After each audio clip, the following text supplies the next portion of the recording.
RDC et le Rwanda. La tension actuelle entre la RDC et le Rwanda inquiète au plus haut point la communauté internationale, tout particulièrement l'Union africaine, relève le Nouvel Observateur à Kinshasa.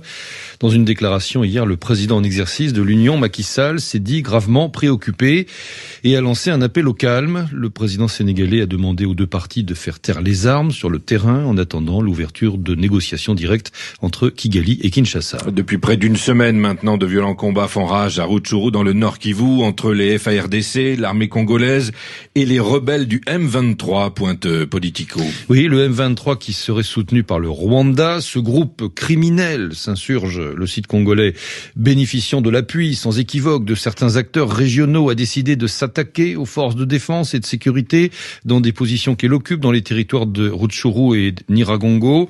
Cette force négative, née de la manipulation, a rencontré l'engagement farouche et infaillible des FARDC à défendre chaque centimètre carré du territoire national. La tension est encore montée d'un cran lorsque les autorités congolaises ont annoncé ce week-end avoir capturé 2 soldats rwandais sur le sol congolais, près de Byumba, à plus de 20 kilomètres de la frontière rwandaise. Oui, c'est ce que pointe le site spécialisé sur la RDC Africarabia. La présence de forces rwandaises en RDC n'est pas une nouveauté pour les habitants de la zone, relève le site.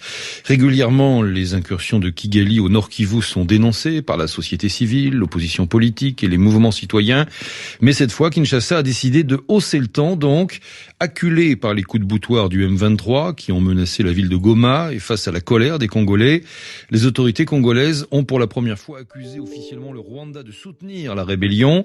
Des uniformes de l'armée rwandaise et des armes ont en effet été retrouvés sur le terrain, des preuves irréfutables pour Kinshasa. Et Africarabia de s'interroger, sortir ses griffes sur le plan diplomatique peut-il être efficace sur le plan sécuritaire? Pour l'instant, l'armée congolaise peine toujours à mettre un coup d'arrêt aux agissements des groupes armés, alors Kinshasa espère une aide extérieure. Sa condamnation très sévère de Kigali commence d'ailleurs à porter timidement ses fruits sur la scène internationale. La commission des affaires étrangères du Sénat américain a demandé des comptes à Kigali et Paul Kagame sera sans doute très sensible à toute évolution de la position américaine sur le Rwanda. Ensuite, poursuit Africarabia, Félix Tshisekedi compte sur la communauté d'Afrique de l'Est pour mettre en place une force militaire offensive contre les groupes armés. Il faudra voir quels seront les pays qui voudront bien y participer, mais une chose est sûre, conclut Africarabia, après les accusations de Kinshasa contre le Rwanda, les pays de la région seront bien obligés de se positionner. C'est du moins ce qu'espère le président Tshisekedi, qui reste toujours impuissant donc à résoudre cette crise sécuritaire à l'Est depuis son arrivée au pouvoir. Merci à vous Frédéric Couteau, et on vous retrouve en ligne bien sûr et dans 2 heures pour la presse française. Le prochain journal